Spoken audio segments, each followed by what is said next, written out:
Corona करके एक ऐसी महामारी थी जिसका किसी को अंदाज़ा नहीं था। ऐसी महामारी है जो बहुत सवाल छोड़ के जाएगी।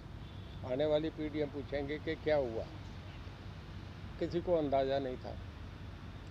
और चार्ज माफ़ करा है, इसके बाद जो हमने 4 महीने के एडवांस सिक्योरिटी का मामला था वो भी 1 साल डेफर कर दिया। और इसके बाद आपका जो गौशालाएँ हैं उसमें हमने 7 रुपये मीटर जो चार्जेस थे, 7 रुपये पर यूनिट, वो हमने 2 रुपये कर दिए थे। इसके अलावा जो गरीब आदमी है जिसका 200 यूनिट तक के जो खर्चा है वो हमने 4.5 से घटा के 2 रुपये कर दिया था। जैसे जो हमने ये सरचार्ज माफ़ करा है, ये तो जब तक लॉकडाउन रहेगा तब तक का है।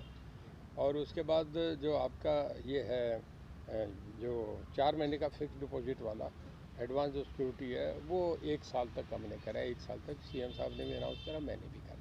गाइडलाइन थी। ऑनरेबल राजेंद्र गुप्ता जी हमारे जो हाई कोर्ट के जज हैं वो इस पे चेयरपर्सन हैं, और उनके साथ फिर हमारे होम सेक्रेटरी और डीजीपी, वो तीनों बैठ के इस कमेटी ने फैसला करा है। और जो पहली बार थी वही हुआ था कि जिनकी 7 साल से कैद है, 7 साल से कुछ ऊपर की है, या जो टाइम से जाके वापस आए, या जो ओल्ड पर्सन है या लेडीज़ हैं, उनके लिए हमने ऐसा करा है। 900 आदमी हमारे ऐसे थे जो अब तक वापस नहीं आए थे, उनको हमने रोक दिया कि आप बाहर ही रहे, पैरोल आपकी कंटिन्यू रहेगी। हाँ, जिन्होंने आना था डेट्स वाइज ले रहे थे ना सबको। और कुछ ये भी कारण था कि जेल में भी कई जगह कोरोना हो गया था, इस करके भी हमने इस पर सोचने का करा। और 2200 के करीब आदमी अभी फिर और जाएंगे। कुछ जो है जिन्हें कोर्ट छोड़ रहा है वो अलग है, अंडर ट्रायल वालों का मामला अलग है, पर इन्हें हम छोड़ने का कर रहे हैं। हाँ, ये इजीली हो सकता है, वहाँ करा जाएगा। कुछ जगह ऐसी है जहाँ ये नहीं हो सकता, गांव में नहीं कनेक्टिविटी होती, तो वहाँ वो आके भी करेंगे। ये जेलों में पहले भी हमारा रहा, बहुत बढ़िया तरीके से मैनेज रहा, पर अब के वाला जो वायरस था बहुत तेज़ था। ये जो देखिए परसेंटेज में जो बाहर आया वही वहाँ अंदर जा रहा था। पर मैं समझता हूँ कि ओवरऑल सारा देखें तो ऑस्ट्रेलिया हमसे 2.5 गुना बड़ा है जोग्राफिकली, और उसके बाद वहाँ आबादी 2.5 करोड़ के आसपास है, 2.5 और 3 के बीच।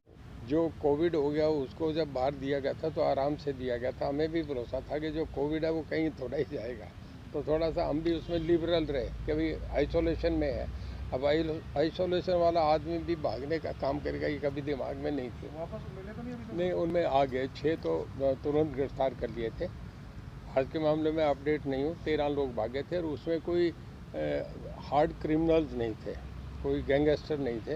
ये कोई चोरी करने वाला था, कोई किसी के 25-26 के केसेस थे, बहुत माइनर केसेस के थे, ज़्यादा चोरी चक्के वाले थे। वो 6 अरेस्ट हो गए। बाकी के अब कोई हॉस्पिटल में या कोई ऑक्सीजन पे लेट रहा हो तो उसका हमें खबर नहीं होगी, आ जाएंगे, कोई अलग बात नहीं है।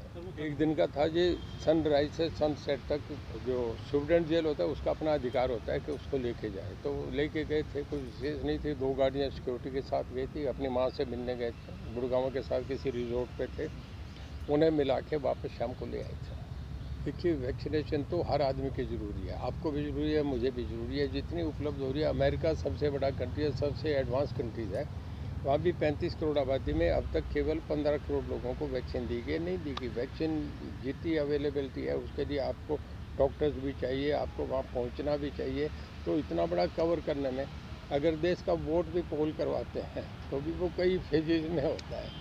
तो वैक्सीन लगना, उसके लिए सारी तैयारी करनी, वैक्सीन लेके आना, डॉक्टर्स को लेके जाना, टाइम फिक्स करना, समय लगता है। जेलों में सर इन दिनों में सिवाय कोरोना के दूसरा कोई पर्सन था ही नहीं, ना कोई हम सेक्रेटरीट चेक कर रहे थे, ना करके हमारे ACS, हमारे MD सारे के सारे सेक्रेटरीट में डिस्ट्रिक्ट हेडक्वार्टर पे थे कि कोरोना से लोगों को बचाओ। मेरे ख्याल में 20 दिन से आप भी यहाँ रह रहे हैं, कोई आदमी है ही नहीं। CM साहब भी सुबह से शाम तक ऑफिसर्स बुला दिए, कैसे मैनेज हो रहा है, क्या हो रहा है, इसी काम पर लगे हुए थे। तो ये तो बात की बहुत नॉर्मल डेज की बात है, जब चाहेंगे कभी भी कर लें। ये एक अच्छा विषय है, इसमें कोई और भी जुड़े तो साथ करके करा जा सकता है, कोई प्रॉब्लम नहीं है।